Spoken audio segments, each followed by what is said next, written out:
मैं आकृति कुमारी स्वागत करती हूं आप सभी का MBN न्यूज नेटवर्क पर। भारत में जितनी आर्थिक असमानता है वैसी शायद ही किसी और देश में हो।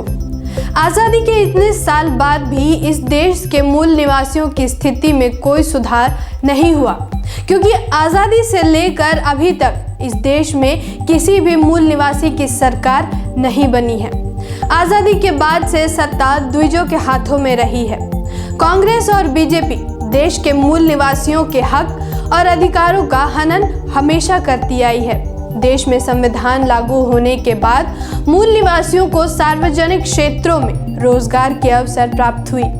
संविधान में उल्लेख सिद्धांतों से बने नियमों से हमारे SC, ST और OBC के लोग सार्वजनिक क्षेत्रों में नौकरियां पाने लगे थे। कांग्रेस और बीजेपी ने हमेशा देश के मूल निवासियों को उनके जातिगत व्यवसाय तक सीमित रखने का प्रयास किया है। सरकारी संपत्तियों का निजीकरण इस बात का उदाहरण है। बीजेपी सरकार तेजी से देश के संपत्तियों को पूंजीपतियों के हाथों बेच रही है। हाल ही में 13 हवाई अड्डों का निजीकरण करने की पूरी तैयारी हो चुकी है।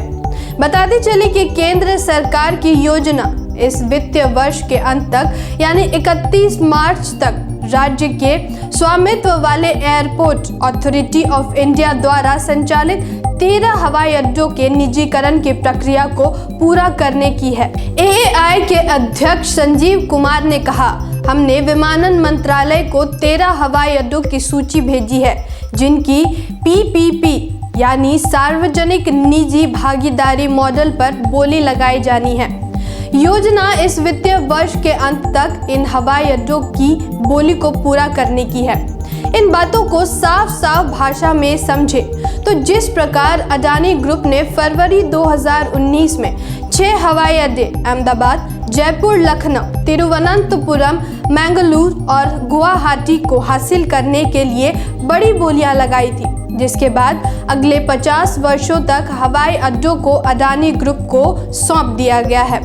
ठीक उसी प्रकार फिर से 13 एयरपोर्ट के लिए बोलियां लगेगी। सूत्रों की माने तो AAI airport authority of India ने 6 प्रमुख हवाई अड्डों भुवनेश्वर, वाराणसी, अमृतसर, त्रिची, इंदौर, रायपुर और 7 छोटे हवाई अड्डे झारसुगुड़ा, गया, कुशीनगर, कांगड़ा, तिरुपति, जबलपुर और जलगांव के प्राइवेटाइजेशन को मंजूरी दे दी है। इन छोटे हवाई अड्डों को प्रमुख हवाई अड्डों के साथ जोड़ा जाएगा। देश में ऐसा पहली बार हो रहा है जब हवाई अड्डों के प्राइवेटाइजेशन में छोटे हवाई अड्डों को बड़े एयरपोर्ट के साथ जोड़ने का मॉडल तैयार किया जा रहा है।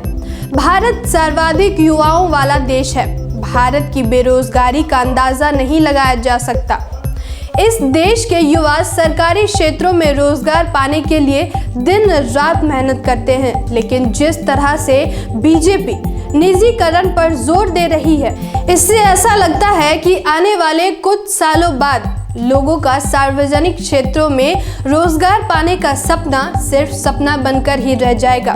बीजेपी सरकार सबका साथ सबका विकास जैसे नारों से सत्ता पर बैठी थी, लेकिन विकास सिर्फ पूंजीपतियों के ही नजर आ रहे हैं। देश में आम जन तो गरीबी, अशिक्षा, बढ़ती महंगाई से ऊपर ही नहीं उठ पा रही है।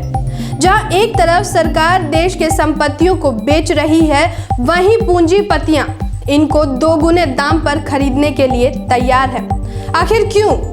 सरकार द्वारा रेल और हवाई अड्डे जैसे देश की बड़ी आय देने वाली संपत्तियों को इस तरह से पूंजीपतियों के हाथों बेचना कितना सही और कितना गलत है, इसका निर्णय हम आप पर छोड़ते हैं।